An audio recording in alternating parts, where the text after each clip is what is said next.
Hi ಮಕ್ಕಳ, ಹೇಗಿದ್ದೀರಿ? ಚೆನ್ನಾಗಿದ್ದೀರಿ ಅನ್ಸುತ್ತೆ. ಮಕ್ಕಳಿಗೆಲ್ಲ ಕತೆ ಅಂದ್ರೆ ತುಂಬಾ ಇಷ್ಟ, ನನಗೆ ಗೊತ್ತು.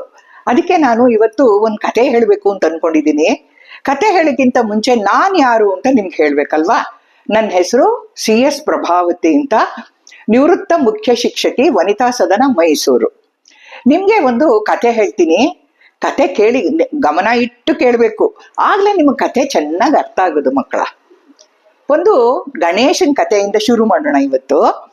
ಕೈಲಾಸ ಪರ್ವತದಲ್ಲಿ ಈಶ್ವರ ಪಾರ್ವತಿ ತಮ್ಮಿಬ್ರು ಮಕ್ಕಳೊಂದಿಗೆ ವಿನೋದ ಮಾತಾಡ್ತಾ ಕೂತಿರ್ತಾರೆ. ಅವರಿಬ್ರು ಮಕ್ಕಳು ನಿಮಗ್ ಗೊತ್ತಲ್ಲ ಯಾರ್ಯಾರು ಅಂತ. ಒಬ್ಬ ಗಣೇಶ, ಇನ್ನೊಬ್ಬ ಷಣ್ಮುಖ. ಗಣೇಶನಿಗೆ ಬೇಕಾದಷ್ಟು ಹೆಸರುಗಳಿಂದ ಕರಿತೀವಿ ನಾವು. ಗಣೇಶ, ವಿನಾಯಕ, ವಿಘ್ನ ವಿನಾಶಕ, ಇದೆಲ್ಲ ಗೊತ್ತಿದೆ ನಿಮ್ಗೆ. ಅವರ ತಮ್ಮ ಷಣ್ಮುಖ, ಅವನ್ನ ಕಾರ್ತಿಕೇಯ ಅಂತ ಕರಿತೀವಿ, ಕುಮಾರಸ್ವಾಮಿ ಅಂತಲೂ ಕರಿತೀವಿ ನಾವು. ಇವ್ರ ಕಥೆಯನ್ನ ನಾನು ಹೇಳೋದಕ್ಕೆ ಇಷ್ಟಪಡ್ತೀನಿ. ಇಬ್ರು ಮಾತಾಡ್ತಾ ಕೂತಿರ್ತಾರೆ. ಈಶ್ವರ ಪಾರ್ವತಿ ಮುಂದೆ ಒಂದ್ ತಟ್ಟೆ ತುಂಬಾ ಹಣ್ಣುಗಳು ಇಟ್ಟಿರ್ತಾರೆ. ಬಾಳೆಹಣ್ಣು, ಸೇಬಿನ ಹಣ್ಣು, ಮಾವಿನ ಹಣ್ಣು, ತರಾವರಿ ಹಣ್ಣುಗಳು ಇಟ್ಟಿರ್ತಾರೆ. ಮಕ್ಕಳುಗಳಲ್ವಾ, ಇಬ್ರು ತೊಡೆ ಮೇಲೆ ಕೂತಿರ್ತಾರೆ. ಒಬ್ಬ ಈಶ್ವರನ್ ತೊಡೆ ಮೇಲೆ ಷಣ್ಮುಖ, ಪಾರ್ವತಿ ತೊಡೆ ಮೇಲೆ ಗಣಪತಿ ಕೂತ್ಕೊಂಡಿರ್ತಾರೆ. ಹಣ್ಣಿನ ತಟ್ಟೆ ನೋಡಿದ ತಕ್ಷಣ ಬಾಲಕರಿನ್ನು ಓಡ್ ಹೋಗ್ತಾರೆ. ಓಡ್ ಹೋದಾಗ ಅಲ್ಲಿ ಒಂದೇ ಒಂದು ದಪ್ಪಗಿರು ಮಾವಿನ ಹಣ್ಣು ಇರುತ್ತೆ. ಗಣೇಶನ್ಗೆ, ಗಣಪತಿಗೆ ನಂಗೂ ಆ ಮಾವಿನ ಹಣ್ಣು ಬೇಕು ಅಂತ. ಷಣ್ಮುಖ, ಇಲ್ಲ ನನಗ್ ಬೇಕು ಈ ಮಾವಿನ ಹಣ್ಣು ಅಂತ. ಇಬ್ರು ಇದು ಮಾಮೂಲಲ್ವಾ, ಅಣ್ಣ ತಮ್ಮಂದ್ರು ಅಂದ್ರೆ ಈ ತರ ನನಗ್ ಬೇಕು.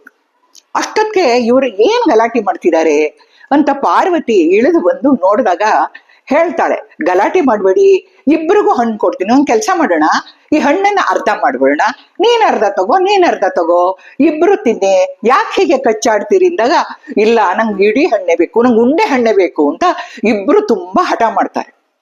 ಆಗ ಏನ್ ಮಾಡ್ಬೇಕು ಅಂತಲೇ ಗೊತ್ತಾಗಲ್ಲ. ಸುಮ್ನೆ ಒಂದ್ ಕಡೆ ಹೋಗಿ ಚಿಂತಾಕ್ರಾಂತಳಾಗೆ ಪಾರ್ವತಿ ತಲೆ ಮೇಲೆ ಕೈ ಹೊತ್ಕೊಂಡು ಕೂತ್ಕೊಂಡ್ಬಿಡ್ತಾಳೆ. ಅಷ್ಟೊತ್ತಿಗೆ ಸರಿಯಾಗಿ ನಾರದ ಮಹರ್ಷಿಗಳು ನಾರಾಯಣ ನಾರಾಯಣ ನಾರಾಯಣ ಅನ್ಕೊಂಡು ಕೈಲಾಸಕ್ಕೆ ಬರ್ತಾರೆ.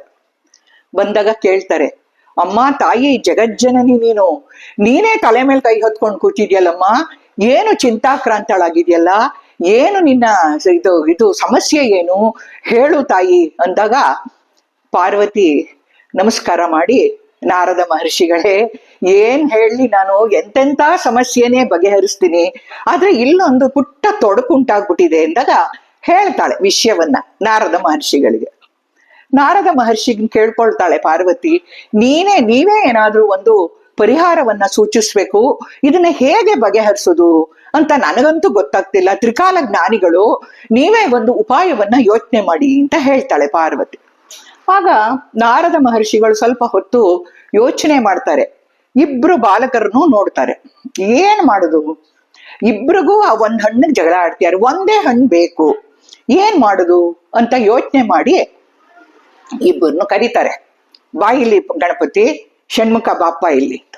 ಇಬ್ರು ನಾರದ ಮಹರ್ಷಿಗಳಿಗೆ ನಮಸ್ಕಾರ ಮಾಡ್ತಾರೆ. ಸಂಸ್ಕಾರ ಅದೆಲ್ಲ, ದೊಡ್ಡವರು ನಮಸ್ಕಾರ ಮಾಡೋದು ಅದೆಲ್ಲ. ನಮಸ್ಕಾರ ಮಾಡಿದಾಗ, ನೋಡಿ ನಿಮ್ಮಿಬ್ಬರದ್ದು ಜಗಳ ನಂಗೆ ಗೊತ್ತಾಯ್ತು, ನೀವು ಮಾವಿನ ಹಣ್ಣು ಬೇಕು ತಾನೆ, ಒಂದ್ ಕೆಲ್ಸ ಮಾಡೋಣ, ನಾನೊಂದು ನಿಮ್ಗೆ ಸ್ಪರ್ಧೆಯನ್ನ ಏರ್ಪಡಿಸ್ತೀನಿ. ಆ ಸ್ಪರ್ಧೆಯಲ್ಲಿ ಯಾರು ಗೆಲ್ತಾರೋ ಅವ್ರಿಗೆ ಉಂಡೆ ಹಣ್ಣು, ಮಾವಿನ ಹಣ್ಣು ಸಿಗುತ್ತೆ. ಏನಪ್ಪಾ ಷಣ್ಮುಖ, ನಿಂಗೆ ಇಷ್ಟ ಆಯ್ತಾ ಇದು? ಆಗ್ಲಿ ನಾರದ ಮಹರ್ಷಿಗಳೇ, ಸ್ಪರ್ಧೆ ನಾನ್ ಭಾಗವಹಿಸ್ತೀನಿ. ಗಣೇಶನ್ ಕೇಳಿದಾಗ, ಗಣೇಶನ್ ಆಗ್ಲಿ ಮಹರ್ಷಿಗಳೇ, ನಂದು ಏನೂ ಇಲ್ಲ. ನೋಡಿ, ಸ್ಪರ್ಧೆಯ ವಿಷಯ ಸರಿಯಾಗಿ ತಿಳ್ಕೊಳ್ಳಿ. ಏನಿಲ್ಲ, ನಿಮ್ಮ ವಾಹನಗಳಿದೆಯಲ್ಲ, ಷಣ್ಮುಖ ನಿನ್ನ ವಾಹನ ಗೊತ್ತಲ್ಲ, ಮಯೂರ ಅಥವಾ ನವಿಲು, ನಿನ್ನ ವಾಹನವನ್ನ ತೆಗೆದುಕೊಂಡು ಈ ಭೂಮಂಡಲವನ್ನ 3 ಪ್ರದಕ್ಷಿಣೆ ಹಾಕಿ ಬರ್ಬೇಕು. ಅರ್ಥ ಆಯ್ತಾ ಷಣ್ಮುಖ ಅಂದಾಗ, ಓ ಅರ್ಥ ಆಯ್ತು, 3 ಪ್ರದಕ್ಷಿಣೆ ಹಾಕ್ಬೇಕಲ್ವಾ ಮಹರ್ಷಿಗಳೇ, ಸರಿ. ಗಣೇಶ, ನಿನ್ಗೂ ಇದೇ ಹೇಳ್ತಿರೋದು, ನಿನ್ನ ವಾಹನ ತೆಗೆದುಕೊಂಡು, ನಿನ್ನ ವಾಹನ ಎಲ್ರಿಗೂ ಗೊತ್ತಿದೆ, ಇಲಿ ಗಣೇಶನ ವಾಹನ, ಅದನ್ನ ತೆಗೆದುಕೊಂಡು 3 ಪ್ರದಕ್ಷಿಣೆ, ಭೂಮಂಡಲವನ್ನ 3 ಪ್ರದಕ್ಷಿಣೆ ಹಾಕಿ ಬರ್ಬೇಕು.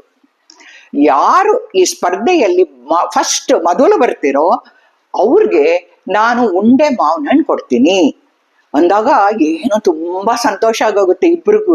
ಷಣ್ಮುಖಗೆ, ಆಗ್ಲಿ ಮಹರ್ಷಿಗಳೇ, ಈಗ್ಲೇ ಹೊರಡ್ಲಾ ಅಂದ್ರೆ, ಆತರ ಪಡ್ಬೇಡ, ತಾಳು ಹೇಳ್ತಿದ್ದೀನಿ ಅಂತ ಹೇಳ್ಬಿಟ್ಟು ಹೇಳ್ತಾರೆ. ಸರಿ, ಈಗ 1 2 3 ಸ್ಟಾರ್ಟ್ ಮಾಡೋಣವಾ ಸ್ಪರ್ಧೆ ಅಂದಾಗ ಹ್ಞೂ ಮಾಡಿ ಅಂದಾಗ ಸರಿ ಇವನು ಷಣ್ಮುಖ ತನ್ನ ವಾಹನವನ್ನ ನವಿಲನ್ನ ತೆಗೆದುಕೊಂಡು ವಾಯು ವೇಗದಲ್ಲಿ ನಾನು ಪ್ರದರ್ಶನೆ ಮಾಡ್ಕೊಂಡ್ ಬರ್ತೀನಿ, ನಾನೇ ಮೊದಲು ಬರ್ತೀನಿ ಅಂತ ಹೊರಟು ಅವನು ಪ್ರಯಾಣ ಮಾಡ್ತಾ ಇರ್ತಾನೆ. ಗಣಪತಿ ಸುಮ್ಮನೆ ಕೂತಿರ್ತಾನೆ. ಇನ್ನು ನಾರದ ಮಹರ್ಷಿಗಳು ಕೇಳ್ತಾರೆ, ಯಾಕೆ ಗಣೇಶ ನೀನ್ ಹೋಗಲ್ವಾ ಅಂತ. ಗಣೇಶ ಭೋಜನ ಪ್ರಿಯ ಅಲ್ವಾ, ಮೋದಕ ಪ್ರಿಯ ಅವನು. ಪಾರ್ವತಿ ಹತ್ರ ಹೋಗ್ತಾನೆ, ಅಮ್ಮ ನಂಗೆ ಮೋದಕ ಕೊಡು ಫಸ್ಟ್, ನನ್ಗೆ ಮೋದಕ ತಿನ್ಬಿಟ್ಟು ಆಮೇಲೆ ನಾ ಸ್ಪರ್ಧೆಗೆ ಹೋಗ್ತೀನಿ ಅಂದಾಗ, ಎಷ್ಟಾದ್ರೂ ಜಗನ್ಮಾತೆ ಅಲ್ವಾ, ತಾಯಿ ಕರುಳು ಪ್ರೀತಿ, ತಗೋ ತಿನ್ನು ಅಂದ್ಬಿಟ್ಟು ಮೋದಕವನ್ನ ತಿನ್ನಿಸ್ತಾಳೆ. ಇಲ್ಲಿ ವಾಯು ವೇಗದಲ್ಲಿ ಷಣ್ಮುಖ ಯೋಚನೆ ಮಾಡ್ತಾ ಇರ್ತಾನೆ, ಅಯ್ಯೋ ಗಣೇಶಂಗೆಲ್ಲಾಗತ್ತೆ, ಹೊಟ್ಟೆ ಡುಮ್ಮ, ಇಲ್ಲಿ ಸಣ್ಣ ವಾಹನ, ವಾಯು ವೇಗದಲ್ಲಿ ನಾನು ಹೋಗ್ತಿದ್ದೀನಿ, ಆಗ್ಲೇ ಒಂದು ಪ್ರದಕ್ಷಿಣೆ ಆಗೋಯ್ತು, ಅವನ್ ಎಲ್ಲಿ ಹೋಗ್ತಾನೆ ಅಂತ ಈ ತರ ಯೋಚನೆ ಮಾಡ್ತಾ ಇರ್ತಾನೆ. ಗಣಪತಿ ಸರಿ ಏನು ಮಾಡ್ಲ, ಸೊಂಟಕ್ಕೆ ಟೊಂಕ ಅಂತೀವಿ, ಸೊಂಟನಿಕೆ ಒಂದು ಶಲ್ಯವನ್ನ ಕಟ್ಟಿ ಭಕ್ತಿಯಿಂದ ಕೈ ಮುಗಿದುಕೊಂಡು ಪಾರ್ವತಿ ಪರಮೇಶ್ವರರ ಸುತ್ತ ಓಂ ನಮಃ ಶಿವಾಯ, ಓಂ ನಮಃ ಶಿವಾಯ ಅಂತ ನಿಧಾನವಾಗಿ ಭಕ್ತಿಯಿಂದ ಪ್ರದಕ್ಷಿಣೆ ಮಾಡ್ತಾ ಇರ್ತಾನೆ. ಹೀಗೆ ಗಣಪತಿ ನಿಧಾನವಾಗಿ 3 ಪ್ರದಕ್ಷಿಣೆಗಳನ್ನು ಮಾಡಿ ತನ್ನ ಆಸನದಲ್ಲಿ ಕೂತ್ಕೋತಾನೆ ಹೋಗಿ. ಅಷ್ಟೊತ್ತಿಗೆ ಇವನು ಬರ್ತಾನೆ, ಯಾರು, ಷಣ್ಮುಖ. ಏನು ಬೆವರೆಲ್ಲ ಇಳಿದು ಬಿಟ್ಟಿದೆ, ಸುಸ್ತಾಗ್ಬಿಟ್ಟಿದೆ. ಬಂದ್ಬಿಟ್ಟು ನೋಡ್ತಾನೆ, ಹುಸಿನಗೆ ನಗ್ತಾನೆ, ಅಯ್ಯೋ ಅವನಿನ್ನೂ ಹೊರಟೇ ಇಲ್ಲ, ನಂದು 3 ಪ್ರದಕ್ಷಿಣೆನೆ ಆಗೋಯ್ತು ಅಂದ್ಬಿಟ್ಟು ಗಣಪತಿನ ಕೇಳ್ತಾನೆ, ಇನ್ನೂ ನೀ ಹೊರಟೇ ಇಲ್ವಾ, ಇನ್ನೂ ನೀ ಮೋದಕ ತಿಂದಿಲ್ವಾ, ನೀನು ಮುಗ್ದಿಲ್ವಾ ಅಂದಾಗ ಗಣೇಶ ಏನು ಮಾತಾಡುದಿಲ್ಲ, ಸುಮ್ಮನೆ ಕೂತ್ಕೋತಾನೆ.